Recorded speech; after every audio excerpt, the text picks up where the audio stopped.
다행히도 네 건 중에 세 건은 그래 살렸어요. 여러분 부동산 투자 잘 하고 있으신가요?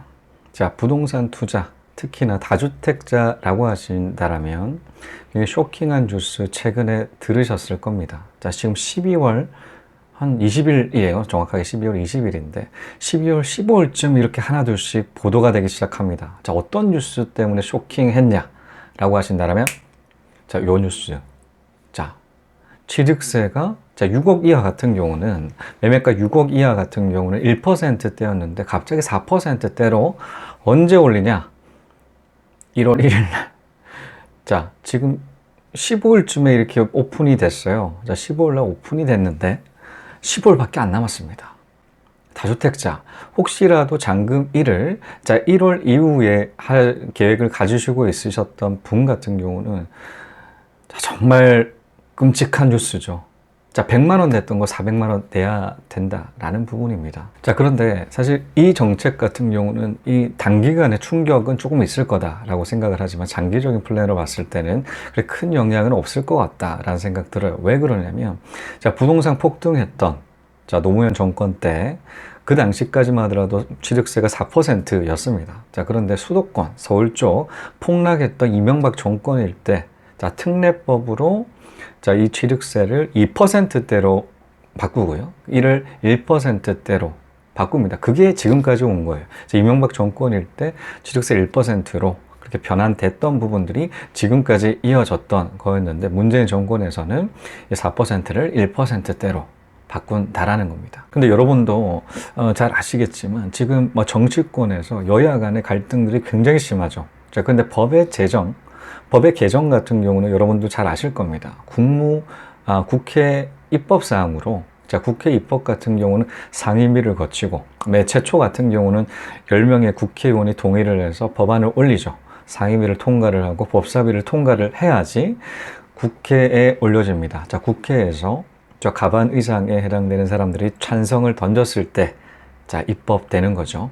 자, 법이 개정이 된다라는 부분인데 자, 그렇다면 이 취득세 역시도 마찬가지로 자, 그런 과정 거쳐야 되지 않을까라는 의문 던지실 거예요. 여야가 지금 합의가 안 되는 그런 정치적인 상황에서 쉽지 않을 거다라고 생각했는데 뭐 1월 1일 날 어떻게 통과가 될까라고 생각하시겠죠. 자, 그런데 그런 의미에서 저는 이전 자료였죠.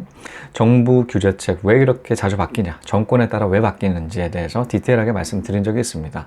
자, 국회 입법과 정부 입법 같은 경우는 앞서도 말씀드렸듯이 16개의 상임위에서 통과를 하고 법사위를 통과를 한다. 그리고 국회에 간다라는 부분인데 정부 시행령은 좀 다르죠. 자, 시행령 같은 경우는 국무회의에서 그냥 의결로 끝이 나요. 자, 국무회의에서 바로 그렇게 바뀔 수가 있기 때문에 시행령에 해당되는 그런 정책들은 정권에 따라서 계속적으로 바뀐다라는 부분인데 취득세도 마찬가지로 이 특례법으로 시행령에 포함이 되기 때문에 자, 이렇게 빠르게 진행이 된다라는 부분이죠. 사실 일전에 말씀드렸죠. 저는 8건 계약했다라고 말씀드렸습니다. 완전 아니 8건을 자, 4건 같은 경우는 다행히도 12월 달에 소유권 이전을 계획을 했었고 좀 여유 있게 자, 1월 달에 2건, 2월 달에 2건 이렇게 나눠서 했었어요.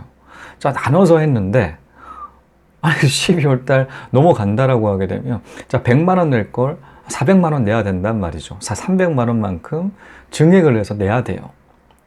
좀 손해본다는 느낌 확연하지 않겠습니까? 자, 12월 31일 기준입니다. 자, 그러면 300만 원 정도의 내 건이라고 하기엔 1200만 원이에요. 1200만 원이, 아니, 누구 아들 이름도 알고 엄청 큰 돈이지 않겠습니까? 자, 그런 것만큼 발등에 불 떨어졌죠. 막 엄청나게 지금 막 했었어요. 자, 뭘 했냐? 1일, 2월 달에 있는 걸 갖다가 12월 달로 소유권 이전일을 막 바꾸는 그런 작업을 뭐 쉼없이 했습니다. 사실 이게 쉬운 그런 게 아니지 않겠습니까? 계약서가 다 있는 상태에서 자, 매도자의 그런 동의가 필요한 그런 상황이다 보니까 협의를 하는 게 쉽지가 않았는데 다행히도 4건 중에 3건은 그래 살렸어요. 12월 달로 됐다라는 거죠. 마지막 한 건 같은 경우는 양도세 때문에 1월에 파는 물건이라서 사실 그렇게 할 수는 없었어요. 그거는 어쩔 수 없이 1월 중순쯤에 소유권 이전을 한다라는 부분인데 사실 저는 궁금하더라고요. 아니 지금 계속 막 언론 보도가 엄청 났잖아요. 4%그 취득세가 이제 오른다. 6억 이하에 해당되는 1%대 4% 오른다라고 하기엔 단기적인 그런 효과는 있겠지만 장기적으로는 조금 좀 덜하다. 라는 부분으로 일단은 그래도 4% 국무회의 통과를 해야 되는데 국무회의 통과가 안 됐더라고요. 자, 국무회의 통과가 안 돼서 저는 이 담당, 이 정책에 해당되는 부처, 정부 부처죠. 행안부, 행정안전부에 전화를 쉼없이 했습니다. 그런데 뭐 엄청나게 막 문의가 빗발치다 보니까 통화하기가 이틀에 걸쳐서 막 시간 날 때마다 통화를 뭐 계속 막 통화 중이라서 뭐 통화를 연결을 할 수가 없었어요. 우연찮게 전화가 돼서 통화를 할 수가 있었어요. 그래서 담당자죠. 담당자한테 아니 국무회의 통과를 해야 되는데 통과 안 된 걸로 알고 있다. 국무회의 혹시 날짜 언젠지 아시냐? 라고 물어봤어요. 자, 물어보니 거기서 답변합니다. 저희도 궁금해서 자, 정부에다가 그렇게 요청을 하는데 정부에서 안 알려주고 안 정해져 있다라고 얘기를 한다라고 하시더라고요. 자, 그러면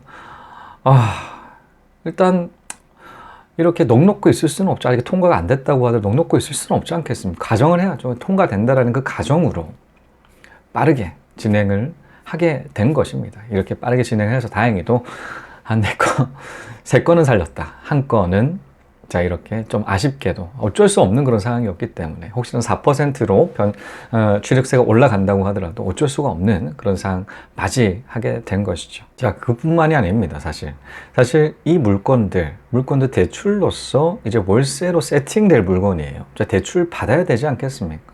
사실 법인 설립한 지 얼마 안 됐단 말이에요. 법인 대출 활용을 해본 지가 이번이 시작이에요. 근데 법인 아무래도 대출 실행하신다면 깜짝 놀라실 겁니다. 어떤 부분 때문에 깜짝 놀라냐? 관련 서류가 굉장히 많아요. 관련 서류가 굉장히 많다. 준비하는 그 과정이 저도 셀프 등기를 준비할 때, 소유권 이전을 할 때 마찬가지였어요. 처음에는 너무 어렵더라고요. 이게 양도 양이고 수십 번을 은행 사실 뚫는 그리고 대출이 굉장히 중요하기 때문에 대출을 뚫기 위해서라도 수십 번 막 은행들을 막 거칩니다. 여기가 어떻고 각각 지점마다 다르고 각각 은행마다 막 이율이라든가 그런 해당 조건들이 다르다 보니까 뛰어다닐 수밖에 없죠. 이제는 급하게 대출을 받아서 소유권 이전을 해야 되기 때문인데, 자, 그렇게 이율이라든 그런 거 조정한다고도 여러 번 갔었고, 앞서도 말씀드렸듯이, 자, 법인 대출을 받기 위해서 필요한 서류 부분을 보완을 하기 위해서라도 여러 번 갔었었는데, 굉장히 막 뛰어다녀가지고, 자, 지금 같은 경우는 오늘 첫 법인 대출로 해서 그 소유권 이전 트라이를 했습니다. 첫 시작점을 오늘 만들었다라는 것이죠. 다행히도 이제 한 텀 돌리니까 어떤 과정들이 미비했었고 보완을 해서 앞으로는 뭐 그런 과정 거친다라면 뭐 전혀 문제가 없겠죠. 사실 법인도 마찬가지로 거의 셀프 등기하고 있는데 지금 같은 경우는 사실 시간이 조급하다 보니까 법무사 이용을 해서 또 대출이 물려있는 그런 물건이다 보니까 대출 상환을 해서 이제 또 다른 대출로 전환을 하는 그런 과정들이 좀 약간 복잡하다 그리고 시간 없다라는 부분으로 법무사 이용을 했었어요. 그런데 만약 시간이 좀 넉넉하다라고 하기에는 역시도 마찬가지로 소유권 이전, 자가 소유권 이전 가능한 그런 물건이었다. 저는 그렇게 생각을 합니다. 자, 이렇게 8건에 해당되는 월세 추가가 될 것 같다라는 생각 듭니다. 자, 그런데 월세 투자 사실 일전에 41.97%라는 고수익 나는 월세 물건으로 세팅됐다라는 영상 전달 드린 적이 있어요. 자, 그런데 오해하시는 부분이 있기 때문에 한번 이 부분은 또 짚고 넘어가야겠다라고 생각이 듭니다. 어떤 부분 오해를 하고 있으시냐? 첫 투자부터 41.97%로 알고 있으신 분들이 또 있으세요. 그러니까 바로 투자를 했었을 때 그 정도 수익 나야지 괜찮은 물건이다 라고 생각하시는 분이 있으신데, 자, 그거 아닙니다. 시간이 필요해요. 수익률을 높이기 위해서는 오랜 시간 조금 투자가 필요하다라는, 시작점부터 시작을 해야지 어느 정도 읽는 기간들은 반드시 필요한 게 이 월세 높은 수익률이에요. 역발상 투자가 효과를 발휘하기 위해서라도 어느 정도 2, 3년 정도는 시간이 필요합니다. 자, 그렇기 때문에 투자를 했었을 때 조급하게 수익률 안 난다고 막 이렇게 좌절한다거나 실망하실 필요가 없다라는 것이죠. 이 시간 반드시 필요합니다. 역발상 투자 최저점에 잡고 들어가서 이게 올라간다라고 대출금 역시도 마찬가지로 더 많은 대출을 확보를 할 수가 있기 때문에, 자, 그런 의미에서 수익률은 계속적으로 높아가는 그 투자 방식이 역발상 이 월세 투자인데 시간 필요하다라는 것이 뿐만이 아닙니다. 저는 그 월세 광량 투자를 했었죠. 소도시입니다.